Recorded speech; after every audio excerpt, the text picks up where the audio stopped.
Kita yung lakas ng ulan. Ang lakas ng ulan! Kaalis pa tayo. Ilaw ka. Yan, dito tayo sa warm. Bakit? Ba't warm? Para match sila ng love shot. Yun ba i-advise mo sa mga magme-makeup? Hindi. Oo, para pantay yung kulay nila left and right. Ah. Meron tayong pupuntahan ngayon. Meron akong i-share sa inyo kung tumigil yung ulan.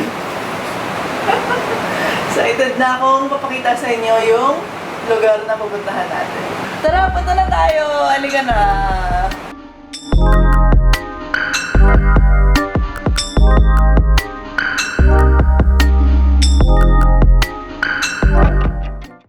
Tumigil yung ulan kaya nakarating na tayo dito. So, welcome to my new apartment. Sobrang excited ko. So, ang plan ko actually dito is gagawin siyang office, studio, tapos dito ko rin isa-store lahat ng mga decor. Yung mga sinashop ko na hindi pa naman nagagamit, dito lahat yun. Work-related, kahit hindi work-related, para siyang girl pad, ganyan. Dito, pwedeng dito manood ng mga K-drama, pag nag-visit si Yusuf, nakakadrive K-drama ko doon. Pero hindi, basta basically, ano lang naman to, dahil parang feeling ko itong 2020, lahat naman tayo, di ba, na parang, grabe yung nangyari, hindi natin control. So parang feeling ko, gusto ko lang i-spoil yung sarili ko. So ito yung way ko para i-spoil yung sarili ko. So ang dami kong plan dito, naisip ko na ano yung design, ano yung ganyan, itutour ko sa inyo to later. And syempre, dapat meron din pangalan tong lugar na to. Hindi ko pa sure kung ano yung gusto kong name sa kanya. Pinag-iisipan namin kung The Pink Studio, L.U.I. Studio, House of L, mga hashtag yan. So kung meron kayong gustong choice doon or meron kayong ibang suggestion, ilagay nyo na lang sa comment para maisipan na natin ang final name tong apartment na to. Talagang meron siyang sarili na dapat identity dahil talagang bubonggahan ko yung pag-decorate natin dito. Feeling ko kasi ito talaga yung chance ko na talagang pwede kong gawin kahit ano. Sa bahay naman, kadalasan nagagawa ko naman kung anong gusto ko in a sense. Pero kinoconsider ko pa rin syempre si Yusef. Mamaya sumobra-sobra sa pagka-girl, sumobra-sobra sa pagka-pattern or floral or ganyan. Syempre dapat may pakialam pa rin tayo sa kasama nating nakatira doon. Pero dito, as in, totodohin ko, most likely, magkakaroon dito ng maraming pink. Most likely, maraming pattern, wallpaper. Meron na akong ginawang mga design, mamaya share ko din sa inyo. Pero hindi pa yung final talaga. Definitely hindi pa yung final. Kasi I'm sure, mag-iiba pa yung isip ko habang ginagawa to. Pero ayun. Sobrang excited ako. Samahan niyo ako dito sa series na to dahil as in, ito-document natin lahat kung paano namin naayusin itong space. Kung ano yung itsura niya ngayon hanggang sa kung ano yung pinaka-final na magagawa kong look sa kanya. Madami akong gagawing look kasi plano ko iba-iba yung look niya per area, ganyan. Pero, So, bago natin simulan yung tour, please subscribe to my channel for more home makeovers, design tips, design advice, and syempre para updated kayo dito sa series natin na to, dito sa bago natin series. And you may also follow me on Instagram. Halika, tour ko na kayo.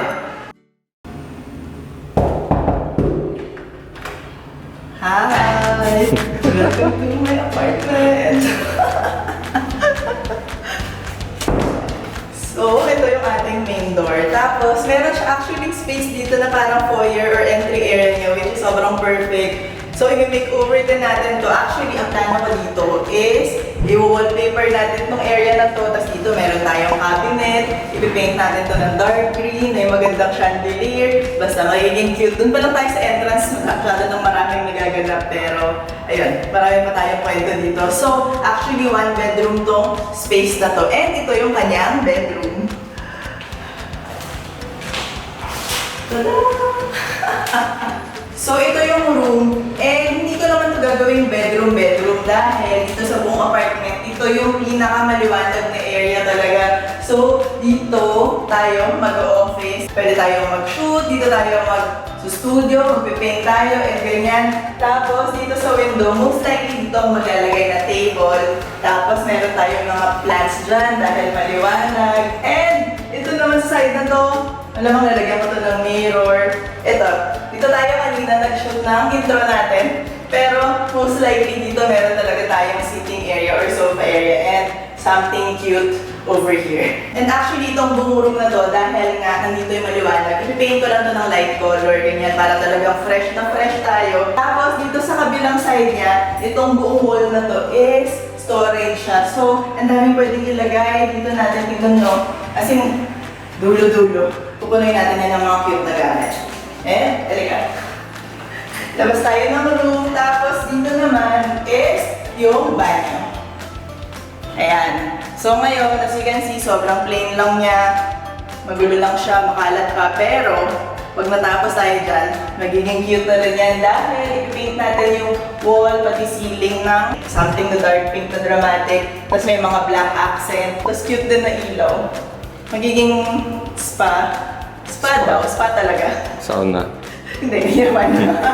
And ito yung pinaka-main area nitong apartment. Ang laki!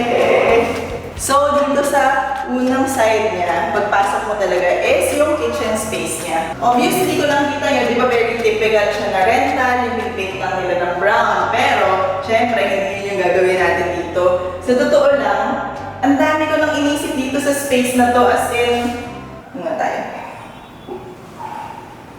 Kasi una parang maglalagay ba ako dito ng parang pattern na tile, tapos doon sa may pattern na tile, inisip ko kung green ba to, blue, basta kung ano-ano na yung mga inimbento ko dito, mga design. Pero in the end, meron akong final, hindi pa naman final, wala pa naman final dito dahil obviously, hindi pa kami nagsisimula. Pero sa ngayon, ito yung design na gusto ko, i-paint lang natin to na, of course, pink. Iba-ibang shade lang ng pink actually itong space na to.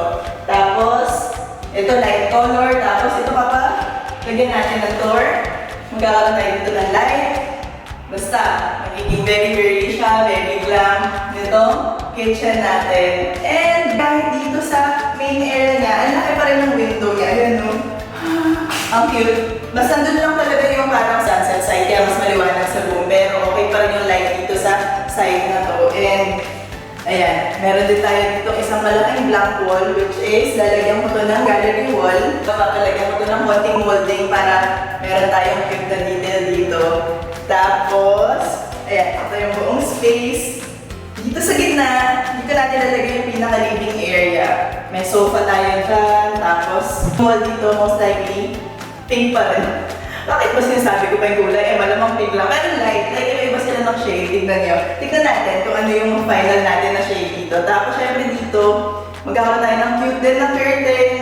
Itong buong floor natin, kasi vinyl lang to na parang dark gray. Parang hindi naman ako or wala lang. Gusto ko lang ng light wood. Pero syempre vinyl pa rin yung lalagay natin para tipid lang. Pero yun, para maging fresh yung sahig. And ito. Nakita niyo ba ng walis na to? Nakita niyo yan. Alam niyo ang purpose nun in life. Kasi sinukat ko, sobrang sakto tong nook na to para sa bed. So hanggang dyan lang yung bed, parang nakatago lang siya. Para pahingahan, pwede dito matulog, diba? Tapos wala. Gusto ko na dito lang siya sa pinito kasi yung pinaka-dark na corner ng buong apartment. So parang syempre, doon natin ilagay yung pahingahan and yung bed area. Tapos, ito, wall na to. Ito. Ang plano ko dito is bonggang-bonggang accent wall. Ang dami ko nang naisip, parang i-wallpaper ko ba siya? Iba-ibang design pa yung wallpaper yung na-try ko? Or i-mural ko ba siya? I-paint natin siya ng DIY? Wala pa akong final na sagot doon, pero isa doon yung gagawin natin para sa wall na to. So, ayun, excited na akong simulan to. Actually, very soon siguro, early next week, sisimulan namin to. So, itong mga nakikita niyo mga kagamitan at kalat dito dahil meron mga kinalas na parang furniture na hindi nagagamitin sa dating project, pero ayaw na hindi nagagamitin dito. So, parang ako, papatapon na, parang, no, huwag natin itapon, maraming kapoy ko dito. So, ito yung mga gagamitin natin dun sa door na papalagay ko, magpapagawa ko ng island, dito natin gagamitin lahat. Kasi, sayang naman materials na yun, di ba libre materials? So, tambak nyo dito yung libre natin materials. Kaya, ayan, ang ating bagong apartment. Yay! Yay! Bagong laruan. Maglalaro na naman siya. Kaya, syempre, no, para pasayahin natin ang sarili natin. Kaya nga. So, abangan nyo dahil Maraming magaganap dito. Feeling ko magiging cute to. Tingin mo? Gagawin natin yung series tong buong apartment natin. And comment nyo ako anong recommend yung name natin dito para sa apartment. Uy, bahay-bahayan.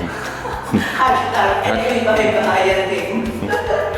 So, kung nagustuhan nyo itong video, please like this video, subscribe to my channel, and follow me on Instagram. Until next time, bye!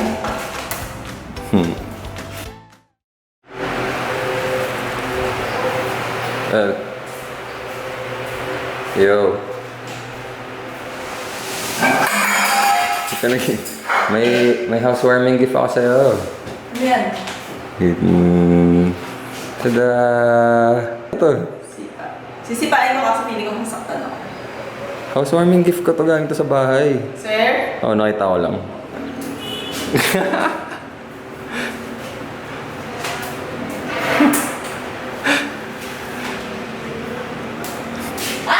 Nadalawa ako.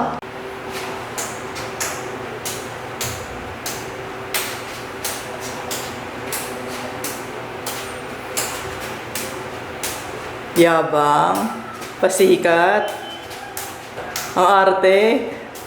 Umatras ka nga, ang kulit mo ha. Oh, sabulin mo! Abulin ko? Tama ba yun? Sige.